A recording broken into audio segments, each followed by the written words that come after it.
Sanibonani.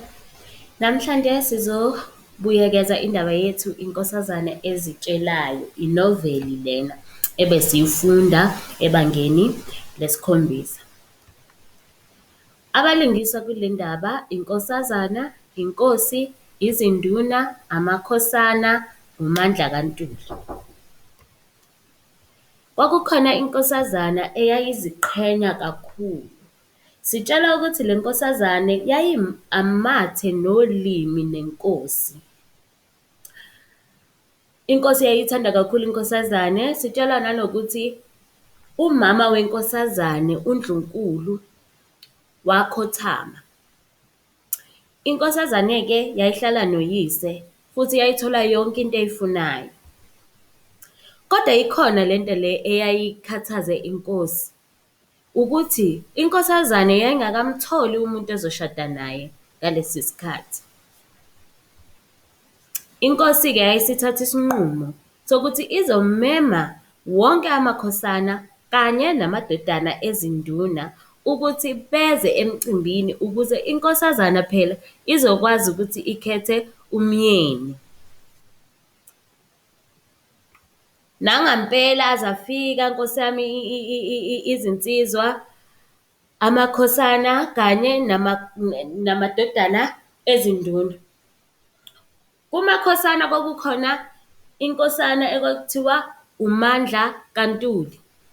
UMandla kaNtuli-ke sitshelwa ukuthi wayegqoke umqhele ongafani nowamanye amakhosana, wayehlukile kakhulu.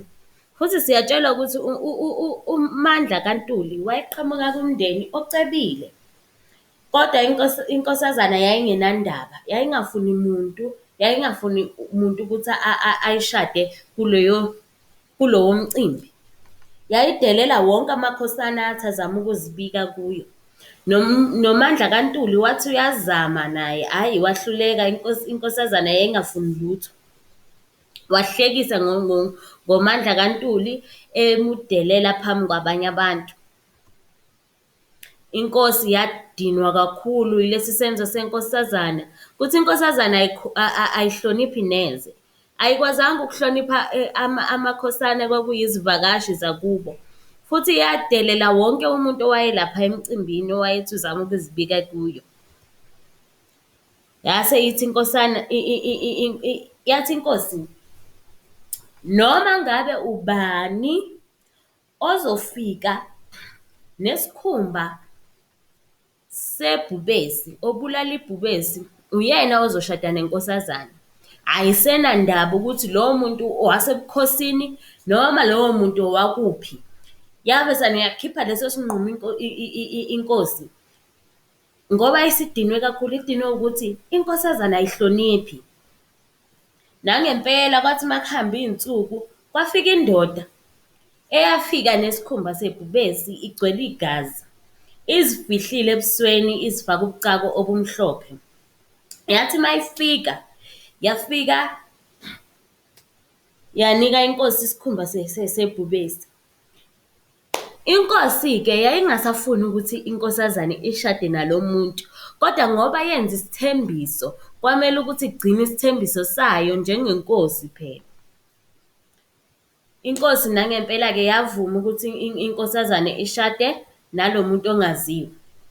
Lwafika-ke usuku lomshado, kodwa lolu suku lomshado lwalungajabulisi neze.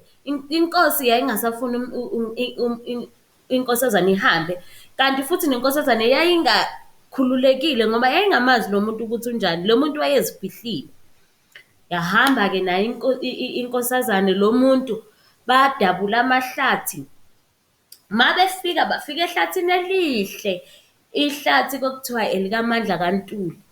Badlula bahamba baye emasimini, namasimi lawo waMandla kaNtuli. Badlula iy'nkomo ezicebile ezinhle ezikhuluphele nazo zaMandla kaNtuli. Inkosazane yayisicasuke kakhulu ngoba phela babehamba ngey'nyawo futhi isikhathele. Yayisifisa ukube engabe yashada noMandla kaNtuli.